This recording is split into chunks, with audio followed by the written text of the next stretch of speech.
Hi, Miss Jessica here, and this is my assistant Barrett, and we welcome you to the Busy Bag Workshop.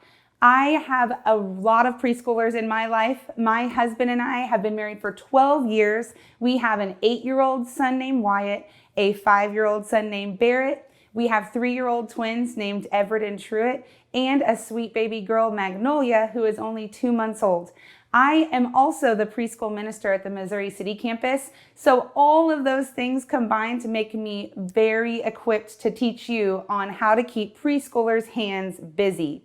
Whether you are teaching an elementary kid at home, whether you're working from home, or you just need a break, these bags are perfect and will give you a 5 to 15-minute break or a moment of peace that you might need in your day. For today's workshop, we are going to use these pencil pouches, and you'll be needing a few of these if you'd like to keep them permanently stored in your playroom, which I highly recommend. If you don't have pencil pouches though, you are definitely able to use disposable Ziploc bags. The Busy Bag system that we're creating here is awesome because they use minimal supplies and often things that you already have at your own home. Busy bags are meant to keep preschool hands busy for between 5 and 15 minutes, like I said, and sometimes you might need to help, but I promise you after a few uses of each bag, they will be able to do it themselves, and it'll be awesome. I have older siblings that help as well, which is something I highly recommend for your younger preschoolers. So in today's bag, we are using Pom Poms, which cannot be any more fun, and we are using markers and jumbo popsicle sticks. If you don't have jumbo sticks, you can use the smaller ones. We'll just show you a little bit of a modification for that later. This one activity is going to be very simple to set up. You'll grab your popsicle stick and Barrett is going to start coloring some circles on it, which your preschooler is going to use to match pom-poms to.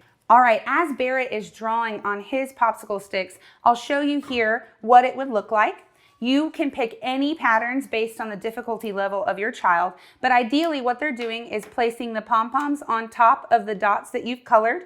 So that way you can know that the colors you do match the pom-poms that you've purchased. We have all kinds of different ones. If they won't stay on top, your child can line them up on top or behind the popsicle stick, and they can go to completion here until they've made the pattern. What's awesome about this activity as well, besides the fact that it has minimal supplies, is that on the other side of the popsicle stick, you can actually create another pattern. So this can then double for a more difficult pattern for an older preschooler or just to give them a variety. So Barrett's working on his dots right now, and we are going to get to see some of my preschoolers demo this bag for you.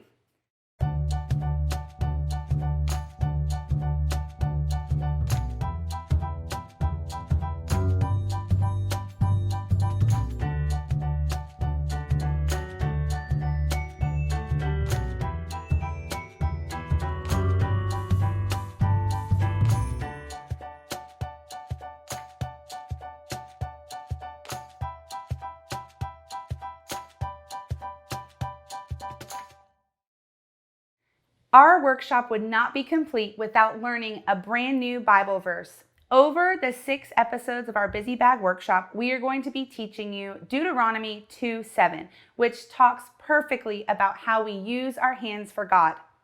Will you join with us? For the Lord your God has blessed all the work of your hands. Deuteronomy 2:7. Great job.